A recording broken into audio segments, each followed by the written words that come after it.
Hello viewers, and welcome to the third of my Grid 2 videos. So now we're looking at the wireless wheel in action now.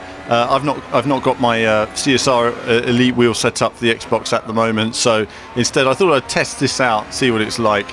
And in a way it kind of gives you a greater indication of what it's like playing with a wheel, because it shows how limited the degrees of movement are on a car such as this, the Indycar.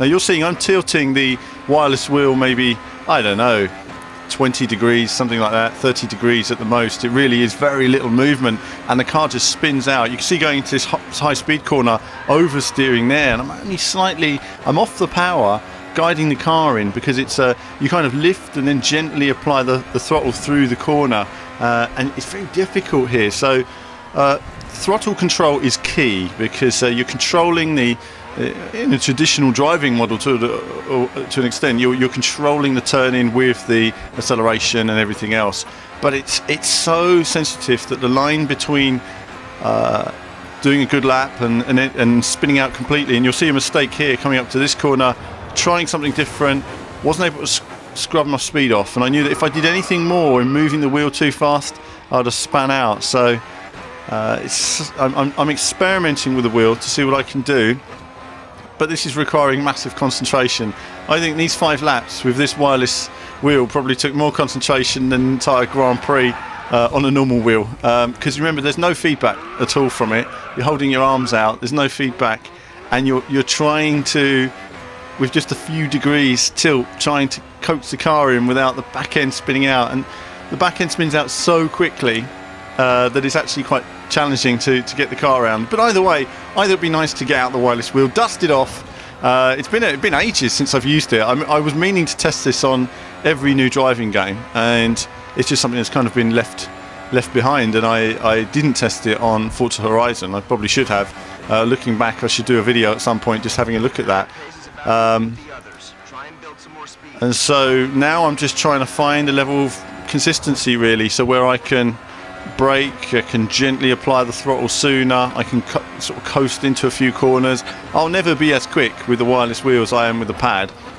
After this, I actually did the Barcelona track, some of you may have just seen, and the wireless wheel was so difficult to use with that car around that circuit. I went to a pad and I was way faster. Theoretically, yes, it's possible to go just as fast with the wheel as it is with the pad, but in reality and execution, you can just do so much more with a pad. You can flick the stick from either side and the car won't spin out. If you're using the wheel and you turn the wheel perhaps 35 degrees, you're going to be spinning out, completely spinning out. It's a strange behaviour, it has to be said, and it seriously took some getting used to on these laps. But I love Brands Hatch, and for me this is the track where I'll do most of my testing. If you don't like Brands, you might get bored with the amount you see it on this channel in the coming months. Not so much just this game, but with others that I'm going to be testing as well. And as I say, I hope very soon to have my gaming PC, and then I can test all the different simulators and everything else that we've been missing over the past few months. And slightly wide that time again, trying to keep control. It's like you back out the power, and you have to determine when you're making a mistake. You know before you've made the mistake that you're going off, and so you're already like locking the wheels there. I lock the wheels straight away, and you're already determining, right, don't want to damage the car, I want to finish this run. But I want to show you guys this practice session where I'm again learning how to use it. If you do have a wireless wheel, do let me know how you've got on. Do try this car out. I would love you to try it out and to give me your feedback. I think it's very difficult. So I think this video actually makes it look easy, if I'm honest. It's that tough trying to get the car around in one piece consistently, lap after lap. You can see the car moving about a lot there. Getting over this corner, nice that time though.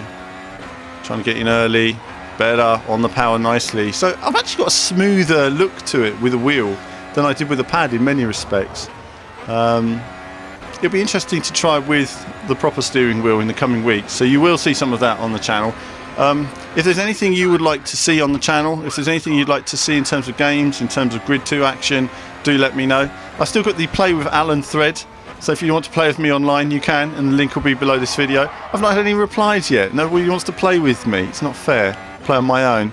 But no, it'll be good to get some of you guys on there, because I'd like to record some of those videos, because I will be doing some online sessions on this game, testing out the different circuits, and it'd be nice to get some of the community involved with some of that as well. So coming around on this final lap now, I make a mistake somewhere on this lap which throws me off somewhere, or lose a bit of time I think near the final corner, but certainly an improvement as the laps have gone on. Certainly found more time, and I wanted to share this with you. And there'll be more grid action and lots of other games in the coming days as well, including a bit of MotoGP as well, which is shaping up very nicely. But that's it from me for now. As ever, there'll be more from me very soon.